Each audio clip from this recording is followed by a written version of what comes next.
Moi c'est Louis et nous voilà sur le terrain avec le 5e. Le 5e, c'est un podcast qui parle d'animation fait par des passionnés, je vous le conseille et aujourd'hui on va répondre à leurs questions. Aujourd'hui malheureusement du haut de mes 35 ans, je ne suis que animateur mais j'ai déjà été référent périscolaire et directeur également. J'ai jamais vraiment eu envie de faire ce métier, en fait ma mère m'avait inscrit avec mon frère jumeau au BAFA à 17 ans parce qu'elle trouvait qu'on était associables, on était des gros geeks.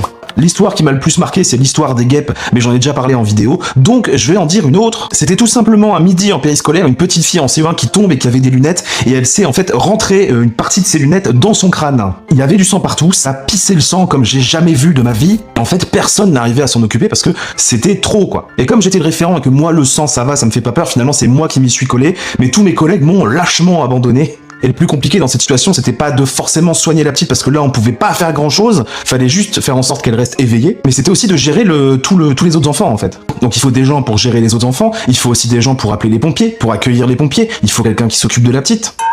Ça, quand ça vous arrive, c'est des situations très compliquées. Bah, ça m'est vraiment arrivé, j'ai arrêté pendant 1 an et demi. Quand j'étais référent, il m'est arrivé une situation traumatisante, ce qui fait que j'ai arrêté, j'ai même quitté l'animation. Et au début, je voulais même plus du tout revenir. Et ça m'a dégoûté un peu du métier. Heureusement, finalement, je suis revenu. Mais je pense que ça peut arriver à tout le monde. C'est un métier où il peut se passer des choses quand même assez dures. Un truc dont je suis très fier, j'ai appris à des enfants pendant 2 ans à jouer aux cartes Magic. Je sais pas si vous connaissez, c'est un jeu très compliqué. Et j'avais une dizaine d'enfants qui ont réussi pendant 2 ans vraiment à se tenir sur cet apprentissage. Et maintenant, je sais que dans leur collège, il y en a qui ont créé des clubs de cartes Magic. Et je revois même certains enfants en tournoi de temps en temps. Donc ça fait vraiment très plaisir.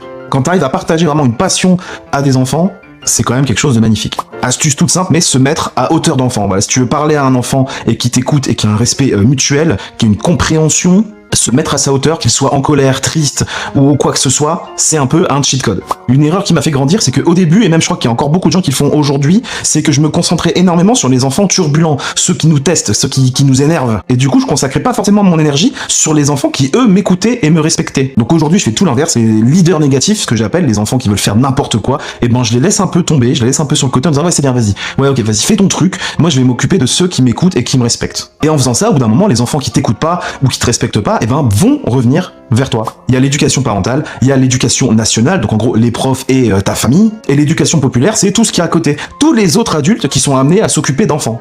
Il y a plusieurs conseils que je donne régulièrement, mais déjà le premier, je dirais, c'est n'oubliez pas que les enfants, c'est leurs vacances, ou quand c'est le mercredi, c'est leur jour de repos. Aussi, n'oubliez pas que les parents nous confient quand même ce qu'ils ont de plus précieux au monde, et surtout, amusez-vous. Les meilleurs moments et les meilleures activités que vous pouvez faire avec des enfants, c'est quand déjà, vous-même, vous kiffez ce que vous faites. Je continue tout simplement parce que c'est le seul métier que je sais faire. Salut, abonnez-vous et allez écouter le podcast.